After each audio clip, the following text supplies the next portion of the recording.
আজকে আমরা এখানে শুধু আদিবাসী কর্মী সমাজ নয়, বিভিন্ন সামাজিক সংগঠন নিয়ে আজকে আমাদের যে টোটেমিক কর্মী একতা মঞ্চ, সেই টোটেমিক কর্মী একতা মঞ্চের পক্ষ থেকে আজকে আমরা প্রতিবাদ জানাবার জন্য আসছি। এখানে এই কোর্ট চত্বরে যে আমরা প্রতিবাদ হচ্ছে, সেই কোর্ট চত্বরে হচ্ছে আমরা এইখানে কোর্টে যে আমাদের বিভিন্ন রকম কেস থাকে, আদিবাসী কর্মী সহ শুধু নয়, বিভিন্ন লোকের বিভিন্ন রকম কেস থাকে সাধারণ মানুষের। সেই কেসে হাজিরা দিতে আসছিল এই আমাদের ঝাড়গ্রাম কোর্ট, এবং ঝাড়গ্রাম কোর্ট হাজিরা দিতে আসছে আমাদের উপর যে উকিল, সব উকিল কয়েকজন উকিল যে ব্যবহার করেছে সেটা কিন্তু অত্যন্ত নিন্দনীয় এবং খারাপ।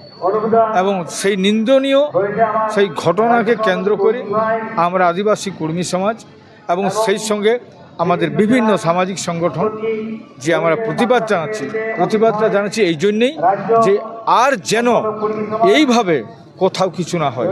প্রতিবাদ করতে আসে আমরা জানি এখানে 17 জন, কতজন অ্যারেস্ট হয়েছিল তোমরা? 11 জন, হ্যাঁ 15 জন অ্যারেস্ট হয়েছিল। তখন আমাদের এখানে মহামিছিল হয়েছিল। ইয়ার পরে পুরুলিয়াতে আমাদের 19 জন গ্রেপ্তার হয়েছিল, তখনও প্রতিবাদ হয়েছিল। আর এইখানে আজকে যেখানে আইনি পরিষেবা পাওয়ার কথা, যে কোর্ট মানুষ আসে এই জন্যেই, যেমন হাসপাতাল যায় চিকিৎসার জন্য, কোর্ট আসে মানুষ যেখানে তাদের কোনো কেস, কোনো অভিযোগ, কোনো আইনি যদি পরামর্শ নিতে হয় কোর্ট যেতে হয়। কিন্তু আইনি পরিষেবা পাওয়ার জন্য কিন্তু সেইখানে আমাদের উকিল বাবুরাই আমাদের উপর ব্যবহার খারাপ করেছে। তো যে উকিল খারাপ ব্যবহার করেছে আমরা তাদের কঠোর নিন্দা করছি এবং তাদের পানিশমেন্ট হওয়া দরকার আছে। এবং তাদের আমরা বলবো, তাদের যে অবস্থা, তাদের যে লাইসেন্স থাকে ওকালতি করার, আমি তো বলবো অচিরেই ওদের ওকালতির যে লাইসেন্স সেটা খারিজ করা দরকার। প্রতিবাদ জানাচ্ছি, ধিক্কার জানাচ্ছি।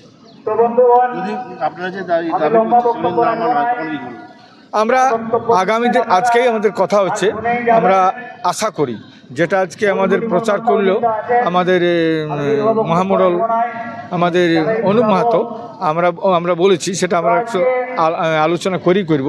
আমাদের ভাবছি যদি না হয় তো আগামী দিনে একটা বন্ধ আমরা কল করব এটার প্রতিবাদে। আর যদি সরকার বা এখানে যদি উকিলরা সবাই যদি সারেন্ডার করে যে কথা বলে যদি ঠিক আর সুযোগ হয় তাহলে আমরা সেরকম ভাববো। আর নয়তো পরিষ্কার কথা আগামী দিনে এই ঝাড়গ্রাম একদিনের জন্য বন্ধ পালন করব।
উপস্থিত আছেন জঙ্গলমহলের তথা সারা পশ্চিমবাংলার একমাত্র প্রতিষ্ঠাতা অজিত প্রসাদ মহাশয়।